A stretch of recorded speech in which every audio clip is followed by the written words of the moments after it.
नमस्कार जोहार, मैं नवीन बाड़ आपका स्वागत करता हूं पीओवी झारखंड में।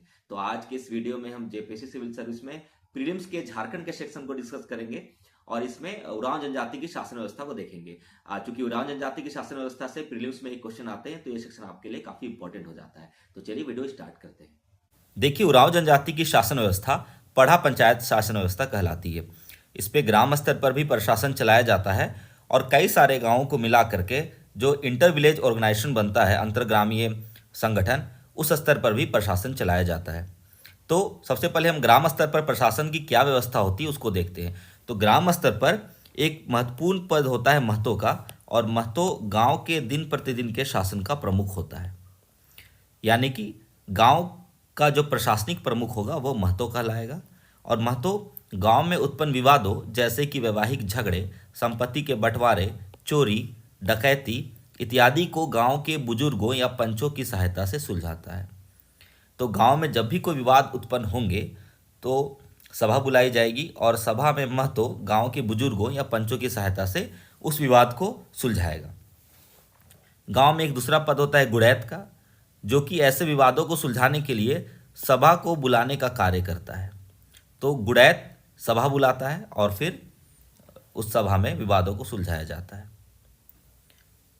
एक महत्वपूर्ण पद है गांव में पाहन या बैगा का, जो कि गांव के धार्मिक कार्यों का प्रमुख होता है। गांव में जितने प्रकार के धार्मिक कार्य होंगे उसको करने का कार्य यही पाहन या बैगा कहता है, पाहन या बैगा करता है।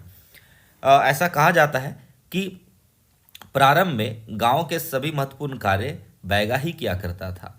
यानी कि पूर्व में बैगा ही गांव का प्रशासनिक और धार्मिक प्रमुख हुआ करता था, लेकिन बाद में प्रशासनिक कार्यों का कार्यभार महतो ने संभालना और पाहन जो था वो धार्मिक कार्यों को करने लगा।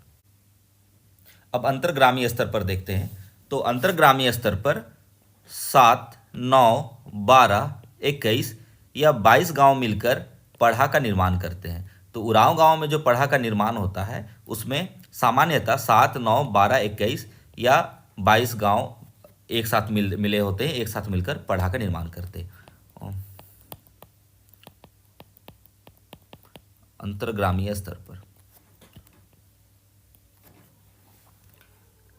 और यह पढ़ा अपने अंतर्गत आने वाले गांवों में उत्पन्न विवादों का निपटारा करती है। तो कई ऐसे विवाद होते हैं जो कि एक गांव के पंचायत के स्तर पर नहीं सॉल्व किए जा सकते हैं। जैसे अगर दो गांवों के बीच बाउंड्री से संबंधित कोई विवाद हो जाए या कोई झगड़े हो जाए तो उसको सुलझाने के लिए पढ़ा बैठती है और पढ़ा अपने अंतर्गत आने वाले सभी गांवों के में उत्पन्न विवादों का निपटारा करती है। पढ़ा का अध्यक्ष एक चुना जाता है, जो राजा या पढ़ा राजा कहलाता है। मुख्य रूप से पढ़ा राजा है इसको कहते हैं, कहीं कहीं इसे किताबों में राजा भी लिखा रहता है। तो पढ़ा का अध्यक्ष पढ़ा राजा या राजा कहलाता है और यह जिस गांव से होता है उस गांव को राजा गांव कहा जाता है। तो सपोज करिए अगर 22 गांवों ने मिलकर के एक पढ़ा का निर्माण किया,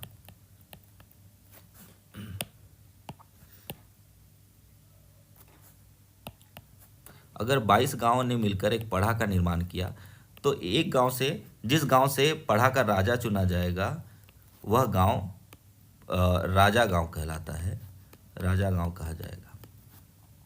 और पढ़ा राजा की सहायता के लिए कई अन्य अधिकारी या कर्मी भी पढ़ा स्तर पर होते हैं, जैसे कि दीवान। यह काफ़ी महत्वपूर्ण पद है और यह पद मंत्री के समान होता है। दीवान जिस गांव से होता है वह गांव दीवान गांव कहलाता है। तो सपोज करिए दूसरे गांव से अगर दीवान चुना जा रहा है तो दीवान जो भी गांव से होगा उसे दीवान गांव के नाम से जाना जाएगा। उसी प्रकार एक दूसरा पद है पनेरे का, जो कि क्लर्क के समान होता है और यह जिस गांव से होगा उसे पनेरे गांव कहेंगे। एक अन्य महत्वपूर्ण पद है काफ़ी, वो है कोतवार का। यह काफ़ी महत्वपूर्ण पद है। यह पढ़ा के स्तर पर न्यायिक अधिकारी के रूप में कार्य करता है।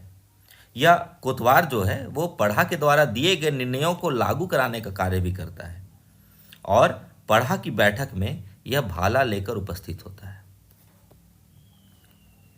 और यह कोतवार भाला लेकर आता है तथा राजा की बगल में बैठता है। तो पढ़ा की बैठक में यह कोतवार जो है वह भाला लेकर के आता है और इसका जो स्थान होता है वह राजा के पास होता है। यह गांव में अनुशासन को बनाए रखने के लिए भी उत्तरदायी होता है। तो इस तरह से हम देखते हैं कि कोतवार का कार्य जो है वह काफी विस्तृत है। कोतवार जिस गांव से होता है उसे हम कोतवार गांव कहा जाता है। एक अन्य पद है करताहा का, जो कि पढ़ा के स्तर पर कई सारे सामाजिक कार्य जो होते हैं उसको देखता है, और ये जो गांव से होगा उसे करताहा गांव कहा जाता है। एक अन्य पद भी है जिसे पनभरा कहते हैं। यह पढ़ा की बैठक में खाने पीने का प्रबंध करने के लिए उत्तरदायी होता है, खाने पीने का प्रबंध करता है। और शेष गांव जो होंगे वो प्रजा गांव कहलाते हैं। यानी कि जिन गांवों से ये ऊपर जो मैंने पद बताए, वो पद के व्यक्ति जिस गांव से होंगे उन गांवों को उस पद के आधार पर ही उस नाम से जाना जाएगा। जैसे राजा का गांव राजा गांव, और दीवान का गांव दीवान गांव, पनेरे गांव सेम। लेकिन जो बाकी गांव जो होंगे उसको फिर हम प्रजा गांव कहेंगे, जहां से कोई महत्वपूर्ण पद के व्यक्ति नहीं आ रहे। यह भी एक बात बताना चाहूँगा कि करताहा और पनभरा का जिक्र कई सारे विद्वानों ने अपनी किताब में नहीं किया है। मुख्य रूप से ये कोतवार, पनेरे, दीवान और पढ़ा राजा का जिक्र करते हैं। हालांकि उरांव की शासन व्यवस्था में करताहा का पद भी है और पनभरा भी है। ये देख लीजिए, इसको एक डायग्राम की मदद से समझते हैं। तो गांव के स्तर पर महतो, पाहनिया बैगा और गुड़ैत, और अंतर्ग्रामीय स्तर पर पढ़ा राजा, दीवान, पनेरे, कोतवार, करताहा और पनभरा। इतने पद है महत्वपूर्ण जिसको याद करने की जरूरत है। अब देखिए, पढ़ा के स्तर पर कुछ महत्वपूर्ण बातों को देखते हैं। तो पढ़ा की बैठक में पढ़ा के अधिकारियों के अतिरिक्त संबंधित गांवों के भूइहर तथा जेठ रैयत भी शामिल होते हैं। तो इन टर्म को समझ लेते हैं, ये टर्म को। तो भूइहर जो होता है वह वैसे उरांव परिवारों को के लिए यूज किया जाता है जिनके पूर्वजों ने कभी उस गांव को बसाया था। तो प्रारंभ में जब उरांव आए तो यहाँ पे जंगलों को साफ किया और गांव बसाए, खेती के लिए जमीन तैयार की। तो वैसे परिवार जिन्होंने यह कार्य किया उसको उनको भूइहर कहा जाता है। तो यानी गांव बसाने वाले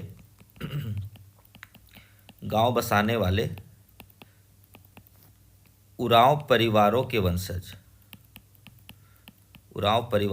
वंशज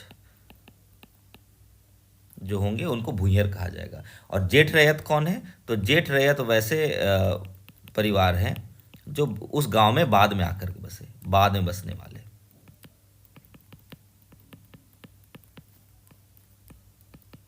ठीक है, उम्मीद करता हूं कि आपको ये समझ आ गया होगा। ये दोनों जो टर्म है, नाम, वो ये पता चल गए होंगे उसका मतलब। उसके अलावा देखिए, कई बार किसी एक पढ़ा के अंतर्गत आने वाला कोई गांव कतिपय कारणों से दूसरे पढ़ा के साथ अनुष्ठानिक या औपचारिक गठबंधन यानी सेरेमोनियल अलायंस में शामिल होकर उस पढ़ा का दूध भैया बन जाता है। यह संबंध अत्यंत प्रबल एवं अविच्छेद माना जाता है। दूध भैया गांव उस पढ़ा के सभी गांवों के साथ एक ही रक्त का समझा जाता है। देखिए, ये है क्या? तो कई बार एक गांव जो है वो किसी, मान लीजिए पढ़ा ए में शामिल है, कोई एक गांव जो है पढ़ा ए में शामिल है, लेकिन कुछ कारणों से वह पढ़ा बी के साथ अनुष्ठानिक संबंध बना करके पढ़ा बी के लिए दूध भैया गांव बन जाएगा। और ऐसा माना जाएगा कि वह जो गांव है, सपोज कीजिए वह गांव एक्स है जो पढ़ा ए का मेंबर है, लेकिन वो पढ़ा बी के लिए दूध भैया गांव बन गया। और माना जाएगा कि पढ़ा बी के जितने गांव हैं उसके साथ एक्स जो गांव है उसका संबंध रक्त का है, एक ही रक्त के हैं सारे। तो यह दूध भैया गांव का कॉन्सेप्ट है उरांव में। और विद्वान ऐसा लिखते हैं कि उरांव यह मानते हैं कि ऐसे गांव जो दूसरे पढ़ा में जा करके उस पढ़ा के लिए दूध भैया का संबंध बनाते हैं, तो उरांव ऐसा मानते हैं कि वो दोनों आपस में कजन रहे होंगे और इसीलिए एक ही रक्त के समझे जाते हैं। लेकिन विद्वान यह मानते हैं कि ये कई सारे कारणों से ऐसा हुआ होगा। ऐसा हो सकता है कि एक गांव जो है एक पढ़ा में शामिल होगा, परंतु दूसरे पढ़ा से भौगोलिक नज़दीकी उसकी हुई होगी, जो दूसरा पढ़ा बना होगा उससे वो ज़्यादा नज़दीक होगा, या कई और कारणों से अच्छे संबंध बने होंगे तो उस पढ़ा के साथ वो दूध भैया का रिश्ता बनाता है और दूध भैया गांव बन जाता है उसके लिए। दूध भैया ऐसा लिखा रहता है इंग्लिश में, इसको दूध भैया विलेज कहलाता है। तो ये भी काफ़ी इंपॉर्टेंट है, दूध भैया गांव का कॉन्सेप्ट जो है वो उरांव में। और ऐसे जो गांव, अगर एक पढ़ा का कोई गांव है और वो दूसरे पढ़ा के लिए दूध भैया गांव बन गया, तो वैसा संबंध जो होगा एक तरह से इंटर पढ़ा रिलेशन को दिखाता है, यानी कि अंतर पढ़ा जो संबंध है उसको दिखाता है। यह बात भी ध्यान रखने योग्य है कि दूध भैया गांव का अपने मूल पढ़ा की सदस्यता नहीं छोड़ता, वह अपने पुराने पढ़ा में बना रहता है, लेकिन नए पढ़ा से दूध भैया का रिश्ता वह बना लेता है। ठीक है, तो इस चीज़ को समझना है। अब हम देखते हैं जो पहले जो क्वेश्चन आ चुके हैं उसको हम सॉल्व करते हैं। तो 2024 में क्वेश्चन आया था कि उरांव शासन व्यवस्था में गांव का प्रधान कौन होता है। तो ये बहुत आसान क्वेश्चन है, आप चाहे तो वीडियो को पॉज करके आप सॉल्व करने की कोशिश कर सकते हैं। मैं इसका आंसर बता देता हूँ, इसका आंसर है महतो। अगला क्वेश्चन देखते हैं, पढ़ा पंचायत के प्रमुख को क्या कहते हैं। तो बहुत आसान सा क्वेश्चन है, पढ़ा राजा। देखिए, उरांव की पढ़ा पंचायत की बैठकों में खान पान का प्रबंध कौन करता है। तो अभी मैंने बताया वह प्रबंध पन भरा करता है। देखिए, उरांव गांव में दो सबसे प्रमुख अधिकारी कौन होते हैं। तो मैंने 3 अधिकारियों के नाम बताए थे, महतो, गुड़ैत और पाहन। हालांकि थोड़ा सा रीजनिंग अप्लाई करेंगे तो हमें पता चलेगा कि महतो प्रशासनिक प्रमुख है, इसलिए वो इम्पोर्टेंट है। और ना सिर्फ उरांव में बल्कि किसी भी ट्राइब के शासन व्यवस्था को अगर हम देखेंगे तो धार्मिक कार्य जो होता है काफ़ी महत्वपूर्ण भूमिका निभाते हैं, इसलिए धार्मिक कार्य जो करने वाला होता है उसकी महत्वपूर्ण भूमिका होती है। तो यहाँ पे हम देखते हैं कि पाहन जो है वो धार्मिक कार्य करता है और महतो प्रशासनिक कार्य। तो ये दोनों काफ़ी इंपॉर्टेंट पद है। तो याद रखिएगा, किसी भी शासन की व्यवस्था में किसी भी जनजाति की शासन व्यवस्था हम देखेंगे तो जो प्रशासनिक कार्य करेगा और धार्मिक कार्य करेगा वो नो डाउट बहुत प्रमुख पद होगा उस गांव के लिए। तो महतो और पाहन यहाँ पे इसका सही आंसर होगा। एक और क्वेश्चन आया था, प्रारंभिक काल में महतो के कार्यभार संभालने से पहले उरांव गांव का पुरोहिती एवं लौकिक प्रधान कौन था। ठीक है, तो इसका आंसर वही अभी बताया था मैंने, पुजार के साथ जो बैगा बताया था वही इसका आंसर होगा। एक और क्वेश्चन देखते हैं, जिसने जंगल को साफ किया और खेती के लिए तैयार किया उस परिवार को क्या कहते हैं। तो इसका भी आंसर ऑब्वियस है, ये अभी मैंने बताया था कि भूंइहर होगा। देखिए, ऐसा हो सकता है कि कई बार आपको समझ में ना आए थोड़ी बहुत चीज़ें, तो अगर थोड़ा भी आइडिया होगा तो आप समझ सकते हैं कि चालापच जो देवी है, बैगा जो है वो पुरोहित वर्ग से संबंधित है और पुजारी पुरोहित वर्ग से संबंधित है। तो अगर थोड़ा भी आइडिया होगा भूंइहर और जेठ रैयत वगैरह का तो आप इसको समझ सकते हैं कि इसका आंसर भूंइहर होगा। तो थोड़ा बहुत, अगर बहुत बार आपको अगर एग्ज़ाम में नहीं भी पता चल रहा है या पूरा 100% आइडिया नहीं हो रहा है तो बाकी को एलिमिनेट करके आप इसका आंसर पे एक पहुंच सकते हैं या कोशिश एटलीस्ट किया जा सकता है। देखिए, ग्रामीण शासकीय व्यवस्था में बैगा का क्या कार्य है। तो ये देखिए यहाँ पे ग्राम सेवक का कार्य करना नहीं, बढ़ई काम करना नहीं, लोहार काम नहीं, ये इसका आंसर होगा ग्रामीण देवताओं को शांत करना। तो मैं उम्मीद करता हूँ कि मैं पढ़ा रहा हूँ आप लोगों को समझ में आ रहा है, और जब हम जेपीएससी के पिछले साल आए हुए प्रश्नों को देख रहे हैं तो आप इसको बना पाएंगे। तो उम्मीद करता हूँ कि आप लोगों को ये वीडियो समझ में आया होगा। अपनी तैयारी अच्छे से करते रहिए, और वीडियो पसंद आया है तो आप इसको हमारे चैनल को लाइक सब्सक्राइब कर दे, वीडियो को शेयर कर दे। और हाँ, मैंने हम लोगों ने टेलीग्राम